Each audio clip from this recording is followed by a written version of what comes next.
धन्यवाद, धन्यवाद अध्यक्ष जी, धन्यवाद, धन्यवाद।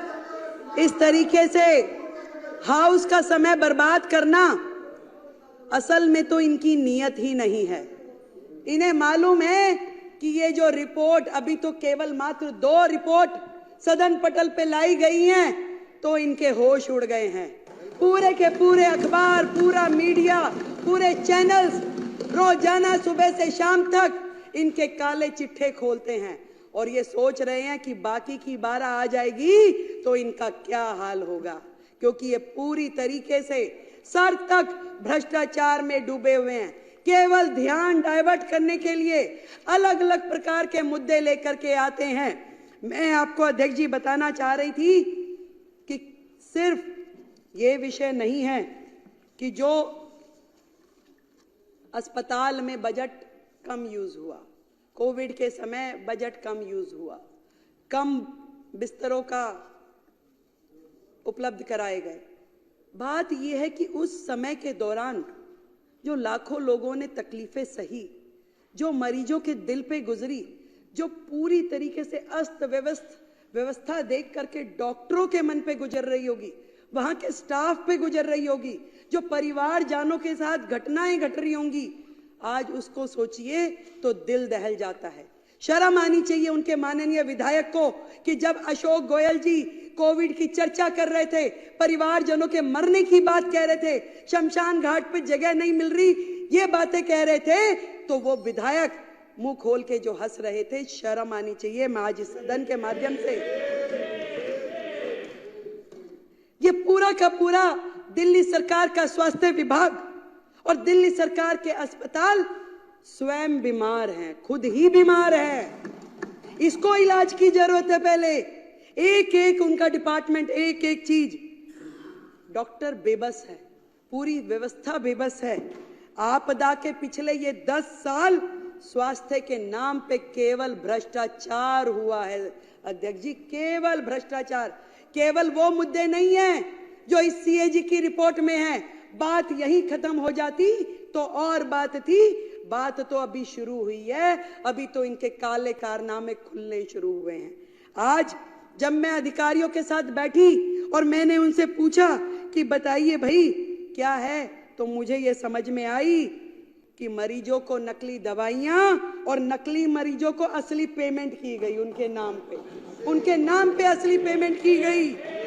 और मोहल्ला क्लिनिक की तो जो हालत है, मोहल्ला क्लिनिक की तो ये हालत थी जहां मरीज भी नकली, जहां पे टेस्ट भी नकली, जहां दवाइयां भी नकली, परंतु एक चीज असली रही, पेमेंट असली हुई है, बाकी सब कुछ नकली। कितने मरीज आते हैं, अस्पताल बंद में भी पेमेंट हो जाती है।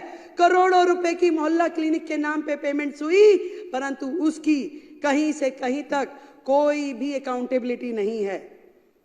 सफाई के नाम पे घोटाला, दवाई के नाम पे घोटाला, टेस्ट के नाम पे घोटाला, इलाज के नाम पे घोटाला, बेड के नाम पे घोटाला, भर्ती के नाम पे घोटाला। घोटालों की सरकार केजरीवाल। ना डॉक्टर, ना नर्स, ना पैरामेडिकल हमारा स्टाफ। कितनी कमियां हैं वो मेरे बाकी के साथियों ने बताई।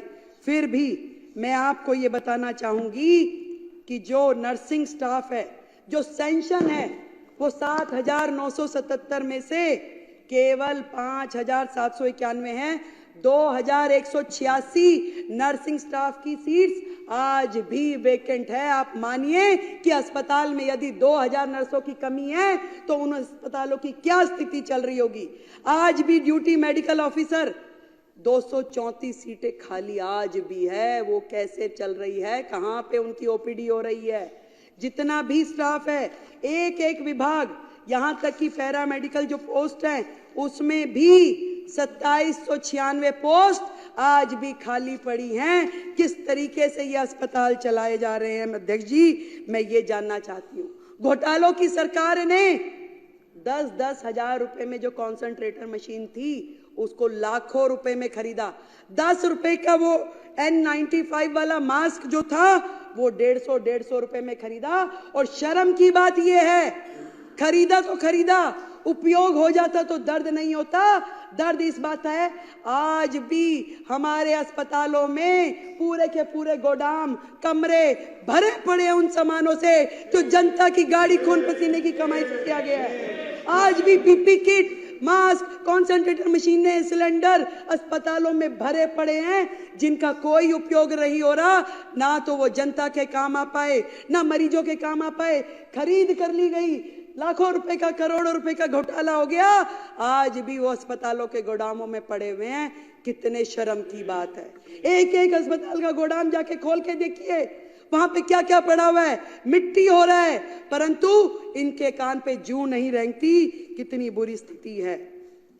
कितनी सारी बीपी मशीनें खरीदी गई, पेमेंट हो गई, परंतु कहां गई, कौन इस्तेमाल कर रहा है, कोई अकाउंटेबिलिटी नहीं है। कहां पे हो रहा है ये सब। ICU, CCU, operation theatre, MRI, सारी की सारी मशीनें, कोई रेट फिक्स नहीं है, कोई दर नहीं, कहां किस तरीके से खरीद हो रही है, कोई पूछने वाला नहीं था।